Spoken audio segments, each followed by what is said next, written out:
Sony ZV-1, the camera that I've been really recommending to most people starting out in photography, videography, or just starting a YouTube channel.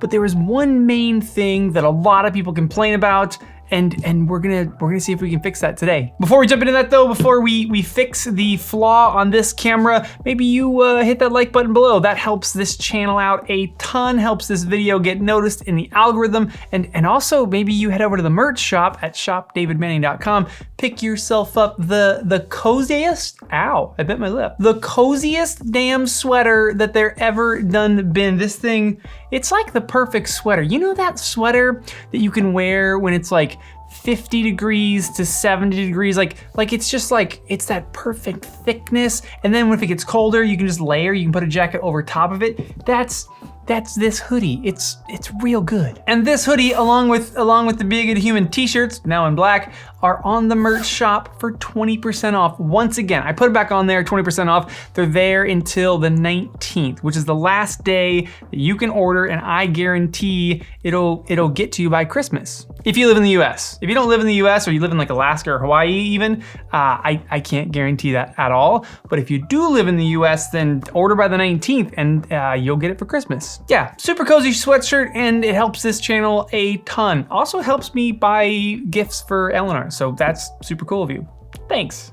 Okay, the Sony ZV-1, the beast in your pocket, it's really a great camera, but yes, people do complain about that 24 to 70 built-in lens, because again, it can only go to 24, so if I'm vlogging at arm's length, this is as wide as it goes right here. This is the wide angle shot.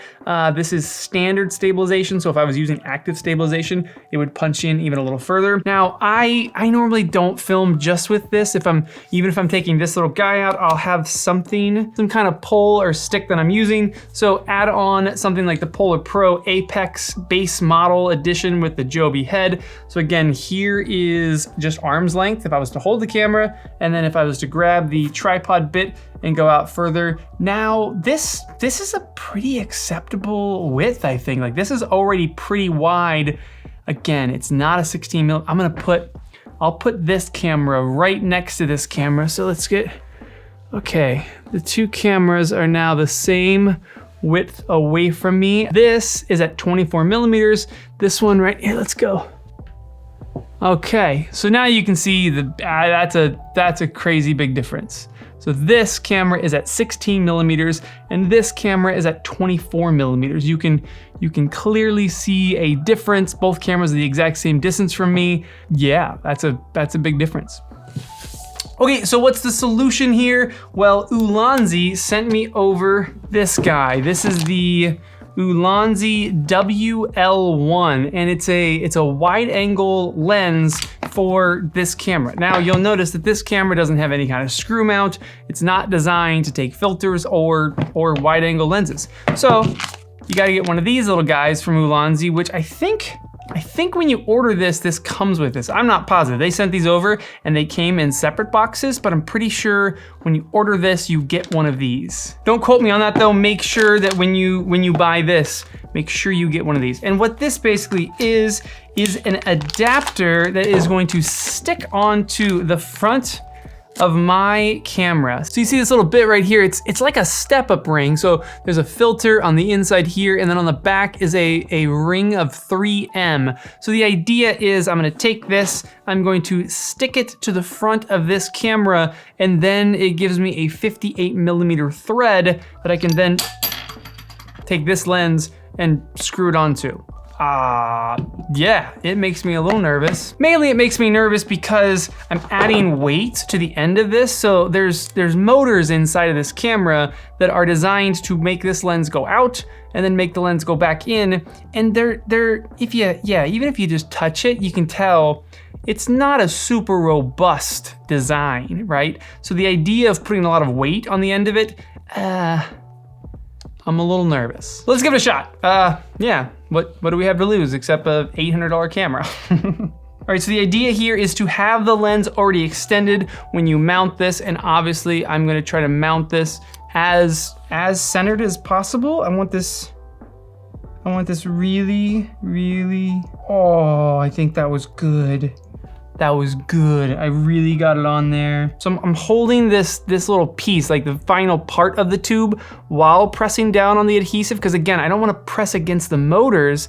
I want to kind of put the pressure against my own finger, squeezing this last little bit there. So now I have a 58mm thread on the end there, and now it's like a big thing that is sticking out there. And when I turn off the camera, oh yeah, that's actually not bad. It's pretty flush with the whole camera and the whole design while the motor is in, and then when you extend it, instead of that being kind of a narrow bit, there is that big flange on there now. And yeah, so that bit stays on your camera. And also 3M in general, any kind of 3M adhesive, usually wait about an hour or two before you actually put any weight on it.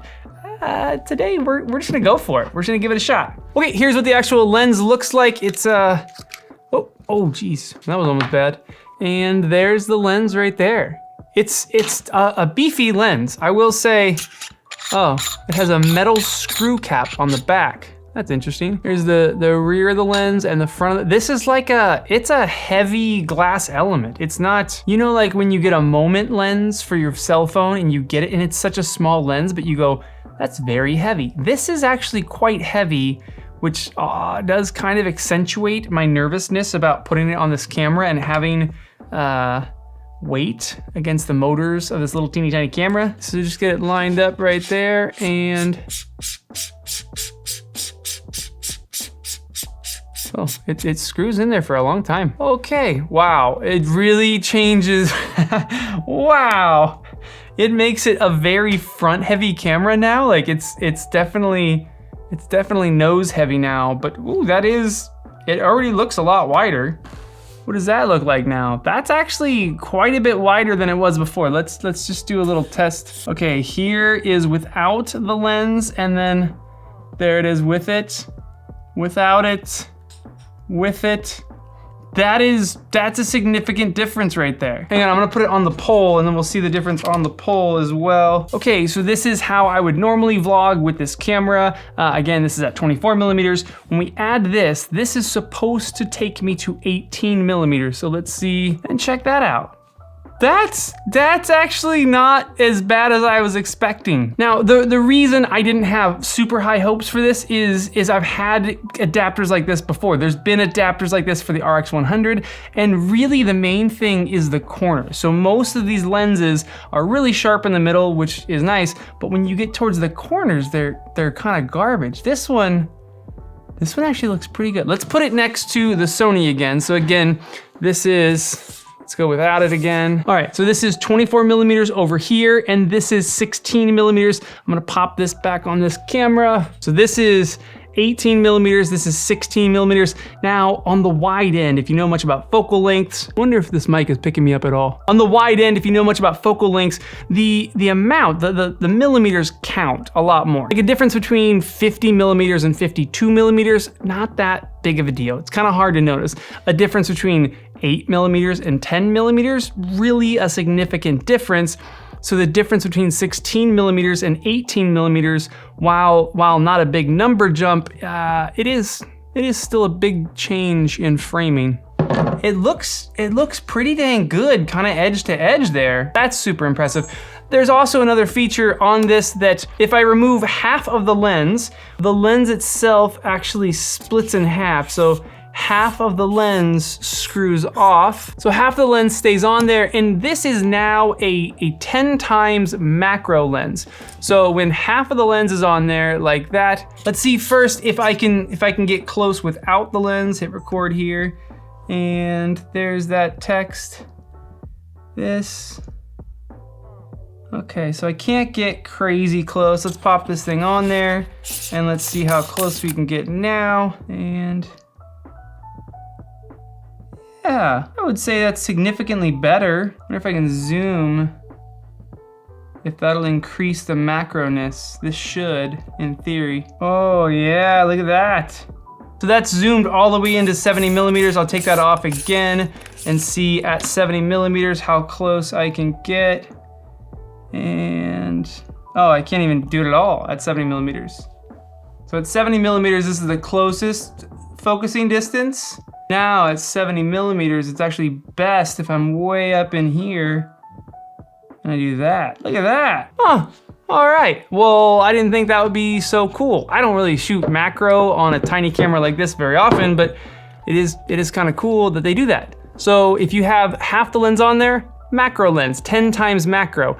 And then if you put the other piece on there, boom, 18 millimeter wide lens. Ooh, did you see that? The motor was moving very slow because I had this on here. It is, again, quite hefty of a little weight on there. I have to say though, for $50, I think this is, I'm pretty sure that ring is included for $50. So for 50 bucks to get a little setup like this for your camera. If the ZV-1 is your main vlogging camera, and then boom, you can say, hey, now I have an 18 millimeter lens on a camera where I had only 24 millimeters, that's actually pretty solid. That's a sweet little purchase. Now again, with the caveat here that yes, this makes your camera bulkier, even though, I mean, that actually looks kind of cool.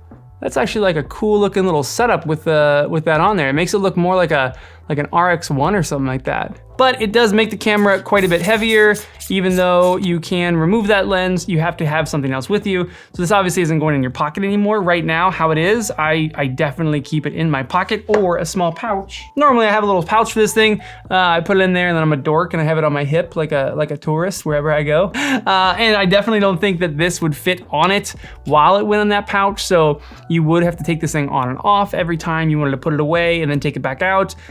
So maybe you need a larger bag if you are gonna walk around with this thing all the time. And then lastly, which we have no idea about because this thing's so new, how much pressure and stress is this gonna put on the ZV-1 motor, and how much faster might the ZV-1 die because the motor is being stressed? We just don't know yet. Yeah, but for right now, I would say clever little device, super impressive. It looks like it's edge-to-edge sharpness. I'll keep testing this thing out. I'll take it out and vlog with it and film some more with it. I would say a good little device. I'm impressed with it. I like the lens cap, feels good. The rear cap feels good. It's a solid little device. Yeah, again, you just gotta worry about those negatives. It is definitely heavy, and who knows if it's gonna wear out the motors in your camera faster. But if you have the ZV-1 and you want a wider field of view, Ulanzi W1, it seems like it does the job. Okay, hope that helped you guys out. If it did, hit that like button below. Make sure to shoot over to the shop, grab yourself a hoodie by this Saturday, 20% off, and I'll see you guys soon. Oh, I totally forgot to tell you guys, look what came in the mail. They were a little late because you guys already put this channel at 157,000 subscribers, but the 100,000 subscriber plaque came, which is fun. That's pretty cool. I thought you had to buy them. You don't, they're free. Yeah, that's neat. This is really an award for you guys. You guys are responsible for sharing this out. And yeah, another big thanks. I'm gonna figure out somewhere to put this. Where should I put this? Back here. You guys tell me. All right, see ya.